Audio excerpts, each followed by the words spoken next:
Have you ever felt that you were in a room with a bunch of people and you felt a bit lonely? You felt like you didn't necessarily connect, like you kind of playing yourself like a character instead of actually being you. You felt a bit just like you put on this mask. It doesn't necessarily feel natural. It feels a bit forced. Have you ever felt like that? Because in our 20s, we're told that we need to find this community. We need to find this tribe. We need to find these people, like a girl group, a boy group, or whatever. You need to get along with, have a great life, and all those good things. But no one actually tells you how to spot those people. Today, I want to talk about red flags that we excuse. I know, I've been there. Green flags that we might not see. And about that gut feeling that you feel when someone is not acting really right, when they're a bit weird, when you feel like something's wrong. You know when someone says they are your friend, or you can always count on me, you can always, come to me and you can always talk about anything you want, but in your gut feeling, you're like, right. It doesn't feel like a safe space. It doesn't necessarily feel like they mean their words. Your gut is kind of like a bit guarded. You're a bit guarded. You feel like you have your shields up when you're around them, or you feel like there's a little bit of a glitch when you maybe share good news with them, because your body is a better detective than your brain. The thing is, we don't want to start looking too much. Obviously, we don't want to get into the paranoia, but you can still be rightfully concerned about these sort of things. One of the things that I found probably one of the biggest red flags for me is when people assume the worst of you, when they don't necessarily give you the benefit of the doubt in any situation. Baseline for them is to be like always looking for drama, always looking for something, always being like, well, you haven't talked to me like that, your tone seem off, you seem so, are you upset with me, are you like that, or like, oh, you seem like such a bitch, you seem like...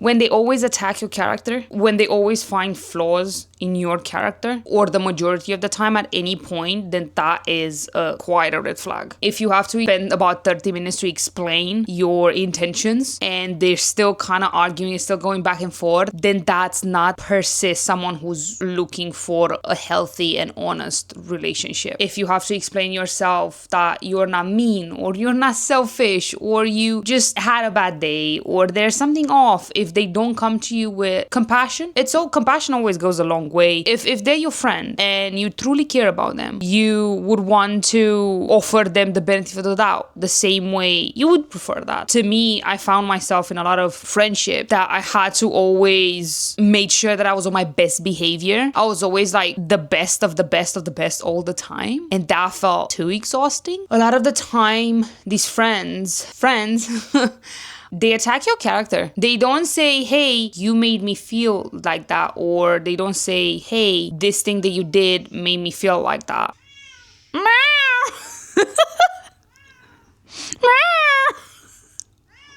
on, baby. I feel like a good friend would give you the benefit of the doubt the same way you would do. They would not jump to the worst of the worst conclusion. Of course, if you did something that is quite like out of that, but if you're just, I don't know, a bit off, or you seem like a bit upset, or they would come to you from a perspective of, hey, you okay? Everything good? I think that is more healthy than either being passive aggressive or being like, well, you seem in a mood. That's not really. Another red flag, I feel like, it's people who mask insults as compliments. Now, you know those people when, say, for example, you're like sharing some news and they're like, oh, I wish I was brave enough not to care about this and this like you do. Or like, oh, you're so brave for wearing that. Just the backhanded compliments. And you're like, what you mean by that, girl? What you mean by that? Cause that. It's like a jab wrapped in like a gift box with a little bow on top. But it's still a jab at the end of the day once you unwrap that. I feel like these people do this because they see your life and your friendship as a leaderboard, and they always kind of want to be on top. They always want to be one-up you. Feel the need to put you down in a way. But they wrap it in because they can't just say, you look ugly or blah, blah, because that's rude, right? They can't just say that. The way they do it is they mask it under this beautiful compliment that feels like a compliment, but it's not really a compliment. It's backhanded, so they wrap it in this thing and say, hey, and you're like, oh, Thank you. Yeah, no. There's also another one. I put this as a beige flag because there is a lot of reasons why people act like this. I can understand why they act like this. I still don't like it. So I would put this like a beige-ish pink flag. It's when people act uncomfortable when you show big emotions, such as if you're scared or you're hurt and you want to cry and you just want to, have these big feelings and just want to be like, oh my God, this is, it's overwhelming. It's like, and people get like uncomfortable when they put like a shield or like put like a wall between you at that point. A lot of people are not comfortable with sitting in that at the moment. They feel like, ooh,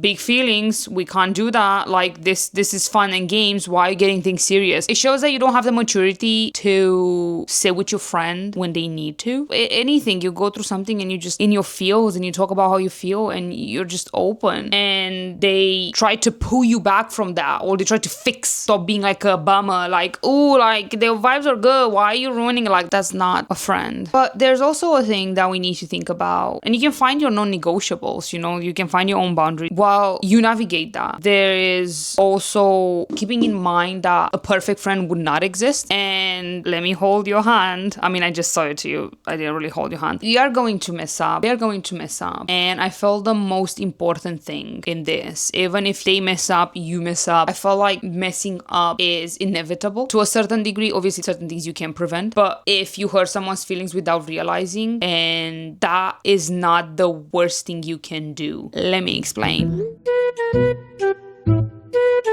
The biggest green flag is accountability. It's not necessarily about the mistake. It's about how they react to when you bring it up. So say, for example, you go to a friend and say, hey, you really hurt my feelings. What you did really hurt my feelings. That wasn't cool. I didn't appreciate that. If their reaction is to be, well, that's not a big deal. Well, so, or move on. It's not that big of a deal. They try to dismiss. They try to minimize your experience.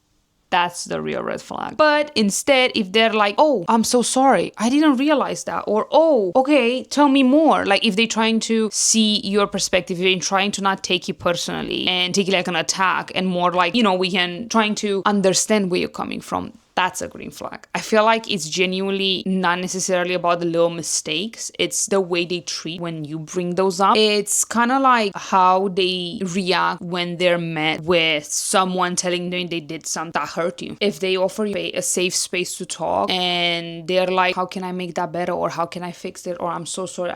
I hate that happened. I hate that I caused hurt. How can I fix it? Now that's... yeah. If they're defensive and they make you feel like shit for even trying to open up, yeah, that's a sign to just maybe reconsider your relationship. At the end of the day, I feel like we all want a village. We all want a safety net. We all want people around us that we care for and they care about us. But we need to understand that it's a thing that you build brick by brick. It's being that person for another person who goes through those boring parts or maybe heavy parts. Don't look for perfection. Don't look for this perfect magical thing. Look for honesty, care. Look for people who let you be a bit messy, who let you be yourself, who you can actually be yourself around, your truly self. And also celebrate your wins and you celebrate theirs.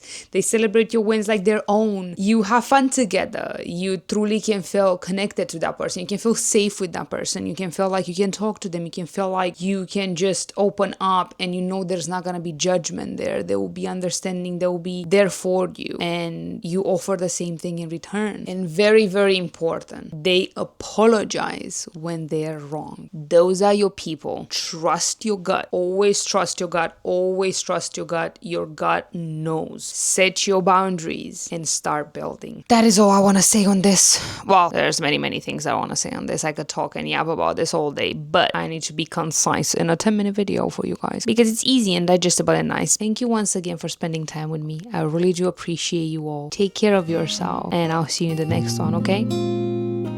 Bye!